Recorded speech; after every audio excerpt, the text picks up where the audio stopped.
తాకట్లో ఉన్న మీ బంగారాన్ని విడిపించి ఆ రోజు ఆన్లైన్ రేటుకి కొంటాం. Sharma gold company. శ్రీమాత్రే నమః.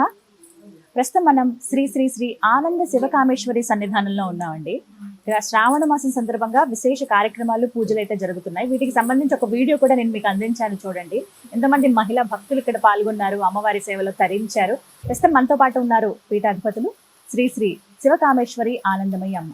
మాతాజీతో మాట్లాడదాం. అలాగే శ్రావణ మాసానికి సంబంధించి మనకి ఎన్నో సందేహాలు ఉంటాయి కదా, అలాగే వరలక్ష్మి వ్రతం కూడా రాబోతోంది. ఈ విశేషాలన్నీ కూడా అమ్మ మాటల్లో విని మనకున్న సందేహాలు నివృత్తి చేసుకుని అమ్మ చెప్పే మాటలు కూడా విందాం. అమ్మకి స్వాగతం పలుకుదాం. అమ్మ నమస్కారం. శ్రీమాత్రే నమః. ఎలా ఉన్నారు? మా వరలక్ష్మి వ్రతంలో కలశం పెట్టడం ఖచ్చితంగా కొంతమందికి ఆనవాయితీ ఉంటుంది. అయితే ఈ కలశం పెట్టే విధానం ఎలా పెట్టాలి?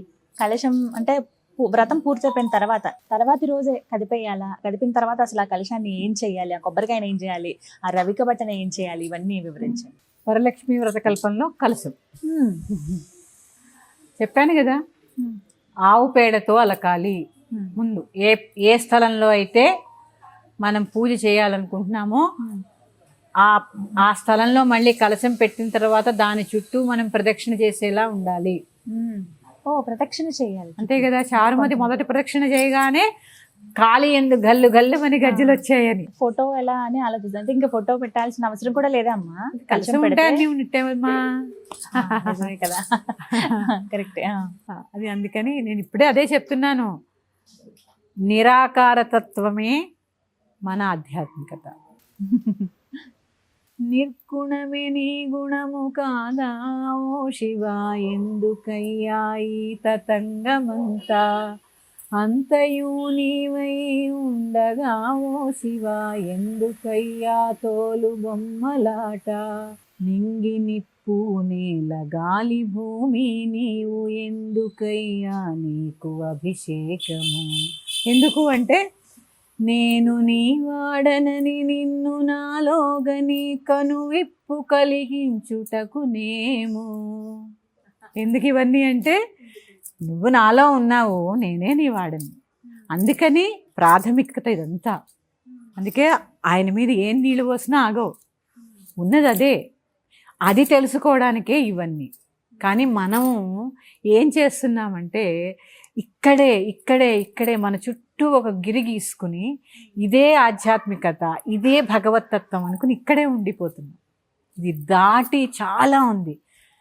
దహరాకాశ రూపిణి అమ్మని చెప్పేటప్పుడు. అందుకని అక్కడ చూసే ప్రయత్నం చేద్దాం. ఇక్కడ చేస్తూ అక్కడ చూసే ప్రయత్నం చేసినప్పుడు తప్పకుండా కనిపిస్తుంది. తెలుసుకున్నాను. ఈసారి కలశమే అమ్మగా ఆరాధించుకోవాలి. కలశమే పెట్టుకుని చుట్టూ చక్కగా ప్రదక్షిణ చేసుకుని 3 సార్లు కథ అయిపోయిన తర్వాత ముందు పేడతో అలకాలి, పీట వేయాలి, బియ్యం పొయ్యాలి, అంచు ఉన్నటువంటి రవికెల బట్ట పరిచి దాని మీద కలశ స్థాపన చేయాలి.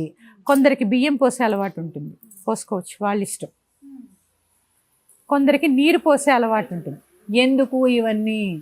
పంచభూతాత్మకము. బియ్యం అంటే ఎక్కడి నుంచి వస్తాయి? భూమిలో నుంచి వస్తాయి. పంచభూతాల్లో ఒకటి నీరు. మళ్ళీ దాని చుట్టూ ఏం వేస్తాం చూడండి, పంచపల్లవములు. అవి కూడా 5. మన ప్రాణాలన్నీ 5 పంచప్రాణములు.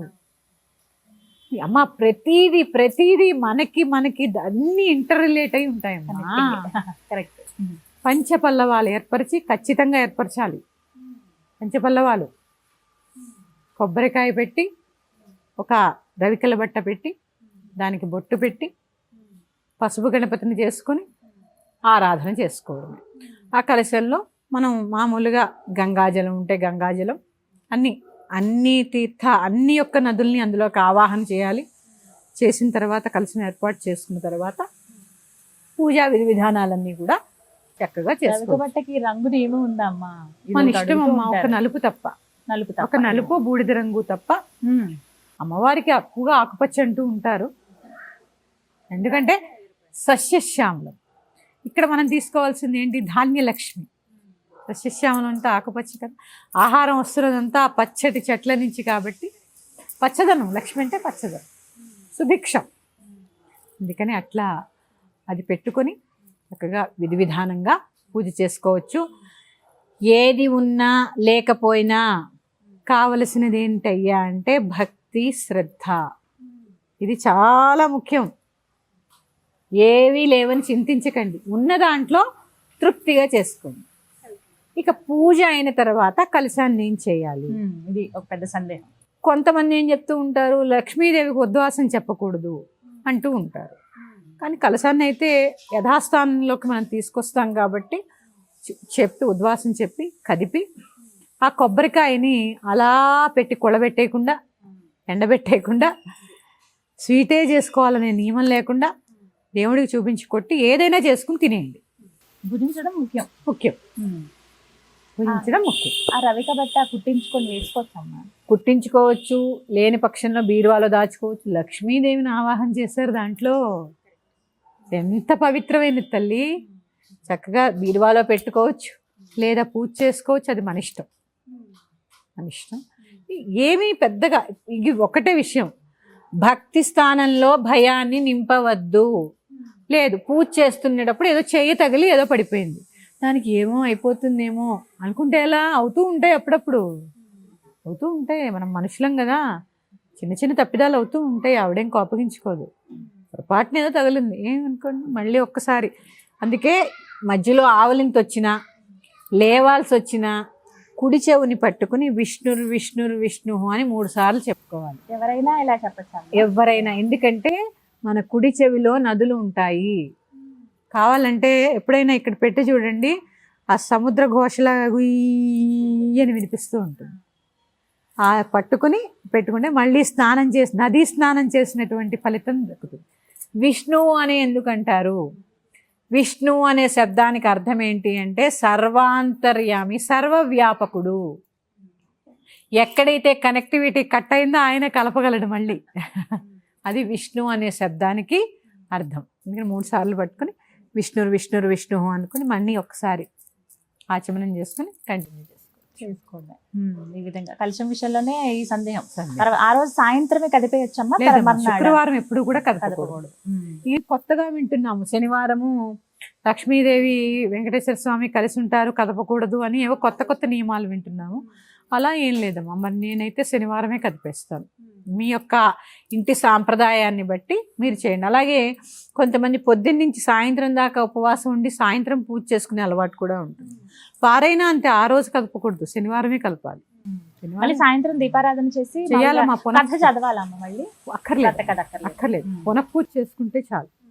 షోడశోపచారాలు పంచోపచారాలు చేసుకుని కొబ్బరికాయో ఏదో ఒకటి నివేదన చేసి చక్కగా భక్తిగా చేసుకోండి. చాలా సింపుల్గా, చాలా శాంతంగా పూజ చేసుకుని 10 మందిని ఇంటికి పిలిచి స్తోమతుంటే భోజనం పెట్టండి. ముత్తైదువులకి వాయినాలు ఇచ్చుకోండి. ఈ వాయినాల్లో రిటర్న్ గిఫ్ట్స్ ఇవ్వమని ఏ వ్రతకల్పంలో రాయలేదు. అది ఒక్కటి మాత్రం మానేయండి అమ్మా, అది అనవసరమైన విషయం నన్ను అడిగితే. ఇంకా మీకు బాగా స్తోమత ఉంది, మీరు వేలల్లో రిటర్న్ గిఫ్ట్స్ కొనగలగదు. స్తోమత లేని వాళ్ళ చేత, కొంతమంది చేత వరలక్ష్మి వ్రతాలు చేయించండి సామూహికంగా, డబ్బులు ఖర్చు పెట్టి.